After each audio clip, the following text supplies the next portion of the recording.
Phew. Okay, I think I've managed to shake off the wasp.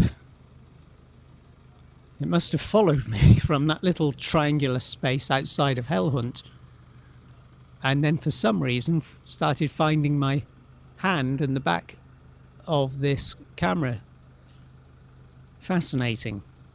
But I can't imagine why, because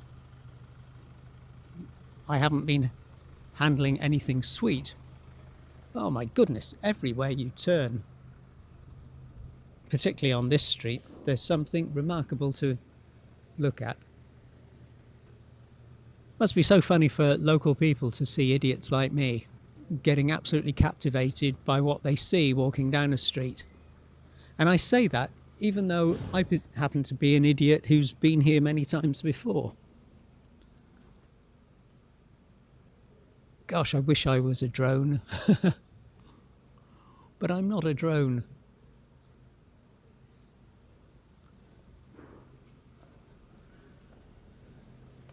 So I have to make do with not being a drone and just get a ground view up of the adornments to these buildings here.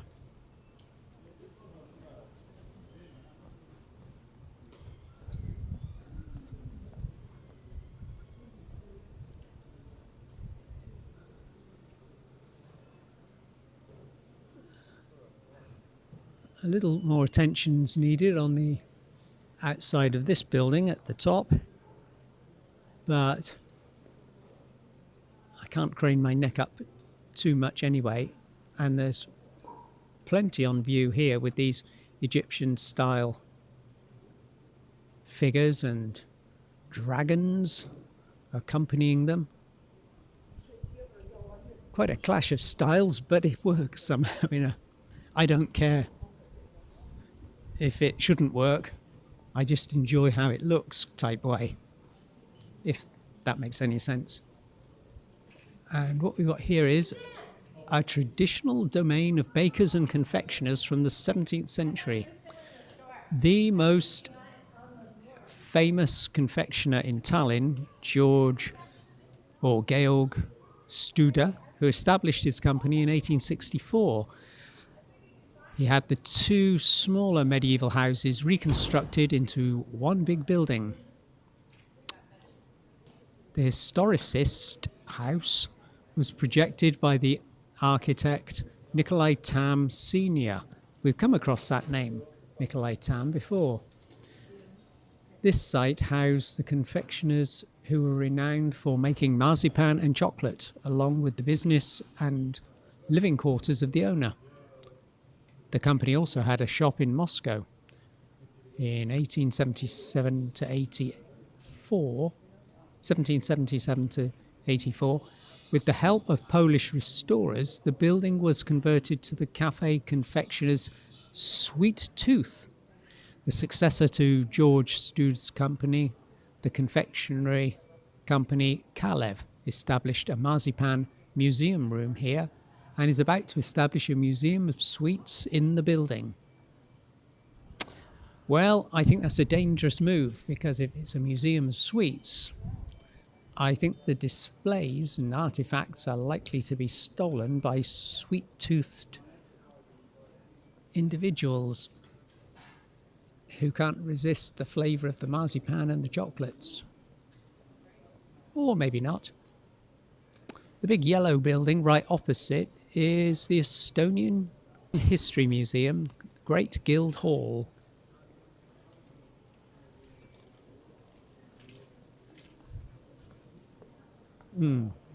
History Museum or Chocolate and Marzipan Museum. What a choice, which one to go into. There's a rather nice decorative clock over there, if I can get an angle on it. We're in the distance, built into what appears to be another church.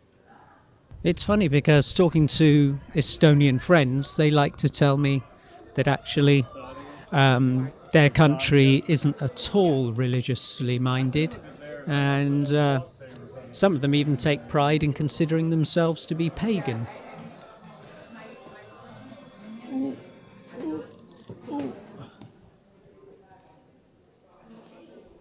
And here we have the inside of the museum, confronted first of all by a shop scenario and the possibility to electronically order and pay for your tickets. Information available in Estonian and English. All sorts of typical museum shop prices. And displays. You see here an adult costs €8. Concession for, I'm not old enough, damn it, you've got to be over 65 to get a concession. That will be €6. Family ticket, €16. Maybe not today. I don't recall if I have been in that museum before or not, but I'm thinking I don't really want to pay €8. And also there was no information about taking the camera in or taking photos, whether that's permissible or if you have to pay an additional fee. Yeah, there was no real draw for me to go in any further, I don't think. I'll keep the €8 in my pocket for another occasion, and I'm sure there's going to be a time when I can go into this museum and several other places on a future visit, and perhaps get my timing a little better, take advantage of when there might be a free museums night or free museums day perhaps. You're beginning to see how the workings of my mind tick over, aren't you? But when you live a lifestyle like this, these things do become important, saving euros here and there, because unlike somebody who's coming with the outlook, I'm here for one day only, I've got to get everything crammed in, or perhaps one visit only, and even if it's a week, people might be tempted to just pay a little bit more than they otherwise would, because what they want to do is see and do everything so they don't have to come back again. Either they don't think it's liable that they will, it won't be possible to, or they want to be able to tick off a country. I know, I've got to admit shamefully, that's the way I thought about it as well. At the very beginning of my travels, got a money exchange there place, which is also some kind of souvenir place. And we're right close, we're just behind Recoya Platz actually. And so I'm not sure whether you would get the best of rates there. On the other hand, I've got no evidence to say you wouldn't.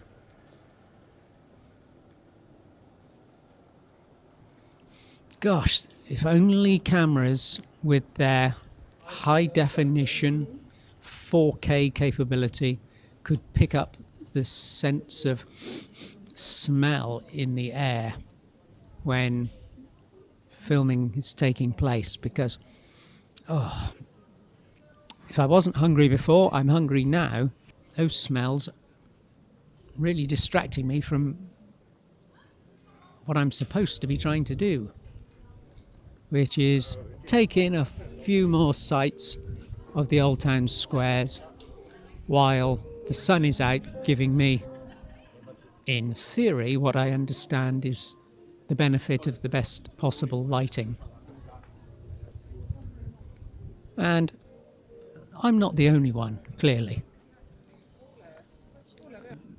Some little designs we wouldn't expect to see, but might find ourselves thinking, oh, if I had a sofa, if I had anywhere to live permanently, I might want to pick up that random cushion.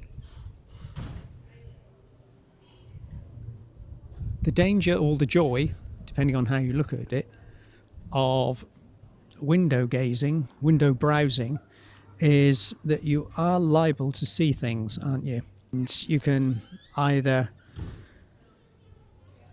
look and buy based on an item being the ideal present for a friend or a loved one, or you might just be seduced into buying something you don't really need, but you couldn't say no to. Like that jewel encrusted tortoise. And I'm not joking. I rather like the look of that, but yeah. If I was married, I'd buy it for my wife, and then I could enjoy it because it would be on view in some place we'd be living, I imagine. Unless she'd lost the plot entirely and decided to travel the way I do and be a drifter, a wanderer. There's some very nice little things in here. I'm sure that tourists with more money in their pocket would be very tempted to go in and probably would not leave empty-handed. For the more practical, there's a Rimi Express. Rimi being a popular chain of supermarkets. You find them in Lithuania, Latvia, as well as here in Estonia. You might be just scrambling around for breakfast items if you're staying nearby, or if you are peckish, as I'm getting, any time of the day, between the hours of 8 in the morning and 10 o'clock at night, which is fantastic, isn't it? This little place is open. May not be the cheapest in the world, but certainly it's going to be very, very, very convenient and perhaps essential for you to buy your snacks and drinks. So good to know, actually. Some practical information there. Not what you might call tourist sexy information, but just practical if you need some milk or some drinking water or some sandwiches or piece of fruit to grab. There we are, just behind Platz. Seamlessly integrated into a road of tourist shops, souvenir shops, knitted goods, amber, of course, glass and crystalware, leather handmade items. I thought we had a museum of candles for a minute for some reason. I don't know why I got that impression. Just quickly I looked at the sandwich board outside. The clay candle house, but it's seemingly just a souvenir shop. Shouldn't say just, because it's probably housing some very nice souvenirs. Another nice doorway. Spoilt for choice with doorways in Tallinn, aren't we? There's another money exchange place. You can't have too many of those in a city centre, can you, if you're a tourist? And there's also a 24-hour little mini supermarket across the road. Here is an archway which, if you follow it up, it's a little bit on the steep side perhaps for some, but it does lead up to Toompea, where we were the other day. There are different ways to get up and to get down. If you want to see Tallinn from those viewing platforms, if you want to visit what I've now kindly been informed is the Alexander Nevsky Cathedral up at the top, the big onion-domed church. We don't need to go up that way again, of course, because we've already explored. But yeah, this might be a road you care to come down rather than walk up, as it does get a bit steep.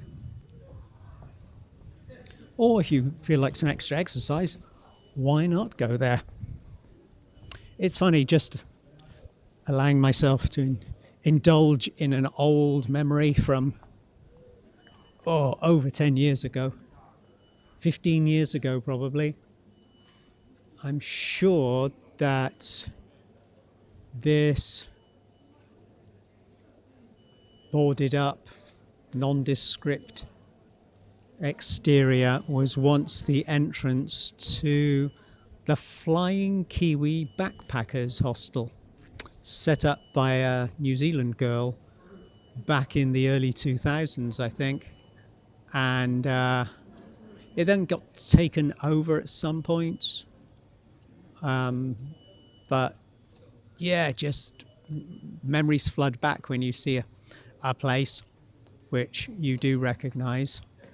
Yeah, if anybody remembers the Flying Kiwi Backpackers in Tallinn, right in this location, let me know. Equally, if I've got my bearings completely wrong and this isn't where the Flying Kiwi Backpackers ever were, then feel free to let me know.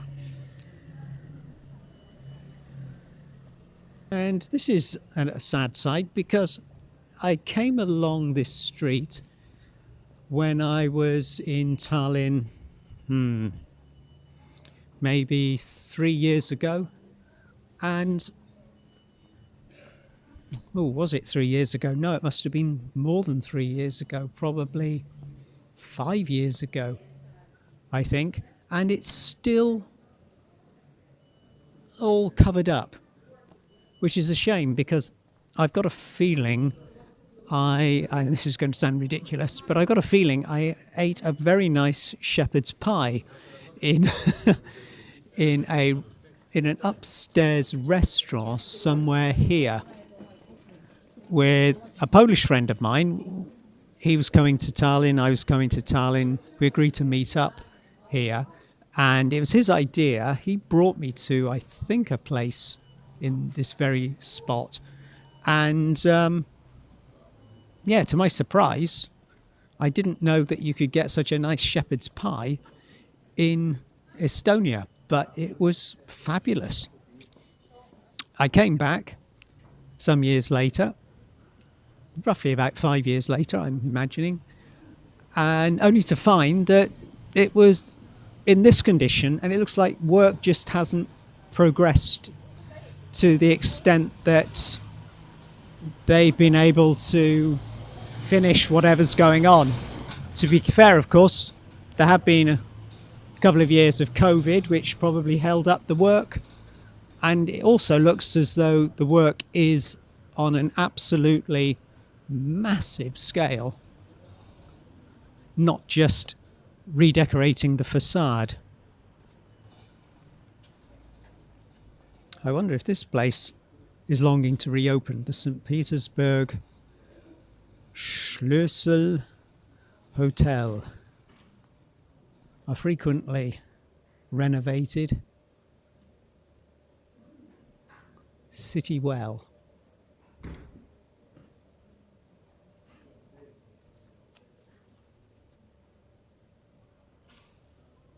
It's going to be funny if my Polish friend Piotrek decides to write to me and say, "You idiot, that wasn't where you had the shepherd's pie. It was in this place, which is still existing. I don't remember it being on this side of the road. I thought it was on the left-hand side as we walked up. But I'm going to have a look across the road at that menu to see if they do have shepherd's pie listed. I can't help myself. It's a stupid indulgence, but I want to find out once and for all. So I shall do that shortly. There's a little antique shop over there which looks cute.